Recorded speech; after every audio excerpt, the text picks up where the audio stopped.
Good morning, you guys.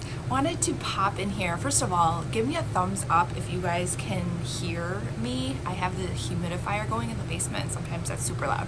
So if you're just popping on, trying to get dressed after this. If you're just popping on, give me a wave if you could hear me, because I could turn my humidifier off if it's too loud. But I wanted to pop in here. Ooh, I almost killed my dog. Give me a thumbs up again, you guys, if you can hear me. Because the humidifier's on in the basement. So I was just getting done with a workout, and I've been chatting, obviously, it's my job, chatting with a lot of people, seeing a lot of posts, and I just wanted to pop on here today and remind you guys that this is all new.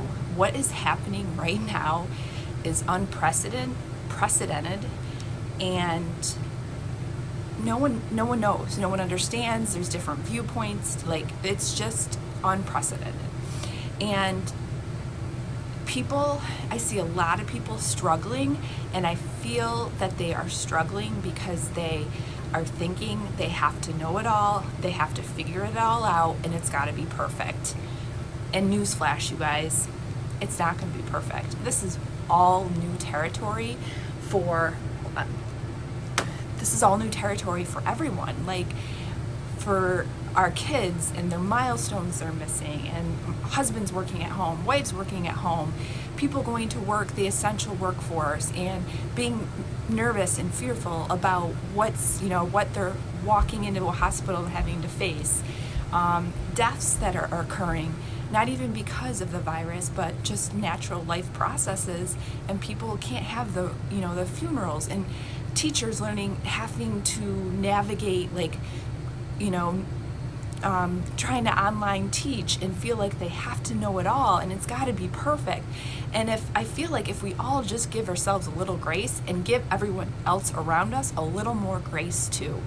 And with that being said, for the teachers, they don't, they weren't trained to teach online, okay? So this is new to them too. They're used to having our kids right by them and seeing their expressions, and being able to be like, okay, kind of pull them aside and nurture them. And this is all different, and it's okay, all right? So I want, and I guess I'm kind of saying this as a parent, is give teachers grace. Don't expect them to, I just want them, from my side, I love the phone calls home.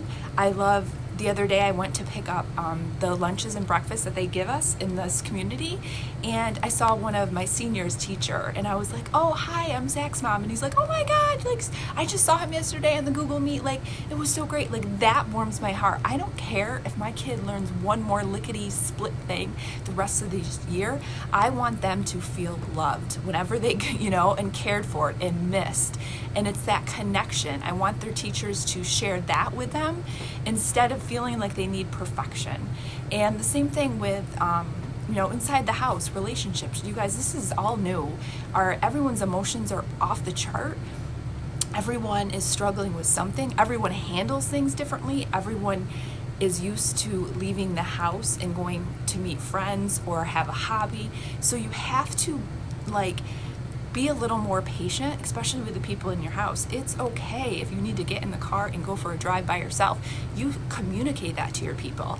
Or if something's frustrating you with the kids and their schooling, have a conversation with the teacher. Don't, I've seen people frustrated and say negative things. Stop that. Stop it.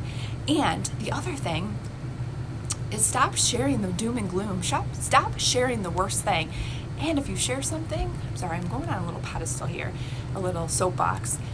If you share an article, freaking read the article, and not just the headline of horror story, okay? That is my biggest pet peeve. Read the freaking article, do your research, do your due diligence, and then share it if you need.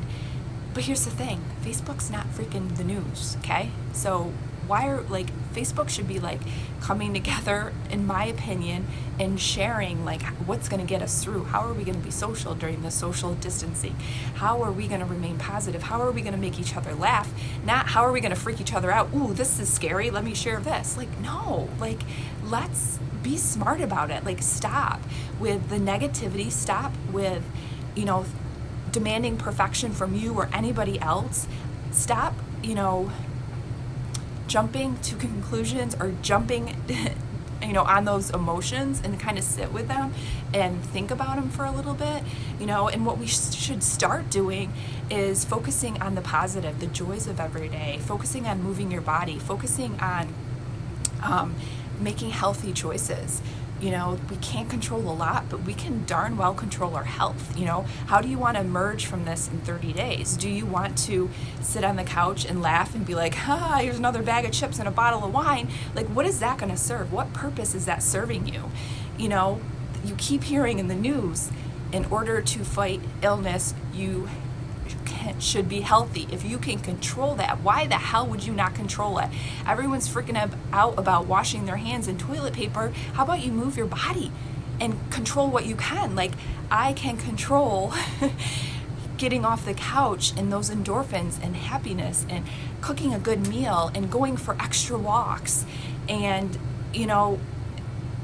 trying to process that and work through that. And I get it, you guys. This is like, people are like, Corinne, shut your pie hole. But here's the thing, I have been working on this for years, this personal development, this diving into self-help books, diving into changing your perspective, creating powerful morning routines, creating positivity in a world where chaos is surrounding you guys, So it's not going to happen overnight. I understand that. It's going to have ebbs and flows, absolutely. Like, last week, for like 2 days, I was like eating like crap. I slept in.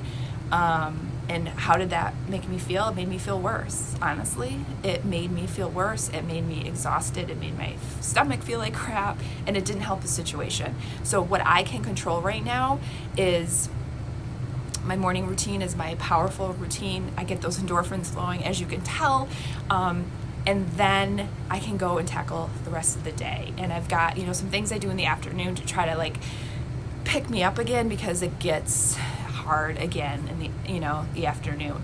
But I'm telling you guys, like, don't be the one that really creates unhealthy habits during this time.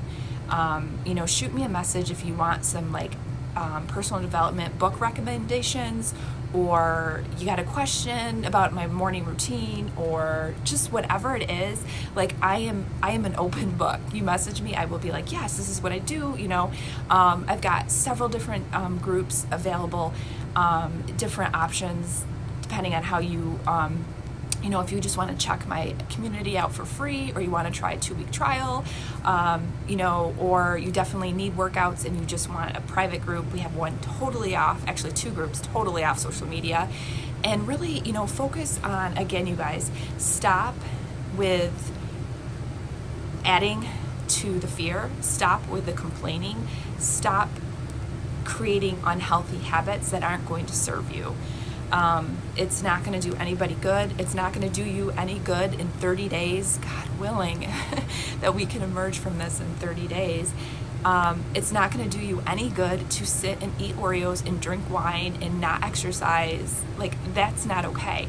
Strong people are made during tough times. And how do you want to feel when you come out of here? What example do you want to set for your kids? Do you want your kids to see you sitting on the couch, binge watching Netflix, eating all the food, being miserable, complaining, sharing negative, scary stories? Or do you want your kids to look at you and be like, wow, remember that? Like, mom was, cooking great meals, she was exercising, and I remember she had moments, but like, we did fun stuff too. Like, we got through this together, And my kids probably last night, with celebrating our cat's birthday, are going to be annoyed, but I want to create these moments of little bits of joy for them, that they remember, like, I wasn't a basket case during this. I didn't gain 20 pounds and feel miserable. Harley wants to say hi. Harley gets upset because it was Whisker's birthday and she got no love. So, all right, I've talked long enough. But I hope that helps someone today, that you just really have to, I actually set a reminder from one of the personal development guys that I listened to, Brendan Bouchard. He talked about setting a reminder on your phone, 3 words that you really want to focus on becoming and being better. Mine was faith, joy, and fearless. So I have a reminder set in the afternoon that my alarm goes off and those 3 words pop up on my phone. And yesterday it went off and I was like, what's this? And I was like, oh, and I looked at the words and I was like, that's what I want to be. Like, I have to remember to keep the faith. I have to remember to find the joy amidst all of this, even if it's a little 5 minute of joy in the day, and fearless. Like, I can't let fear take me down. I can process the fear and push through it. Fear's not going to go away. It is what it is. I mean, it's a natural instinct to keep us safe, but you don't need to let that hold you back. So try that too, you guys. Like, think of, words that you want to kind of really focus on becoming during this time, and set that alarm. It really helps. I've had a couple of my people do it too, and it's a pretty cool reminder, and when it pops up, it's pretty cool too. So have a good Thursday, you guys, and hopefully the sun will stay out here in our area. So have a good day. Bye.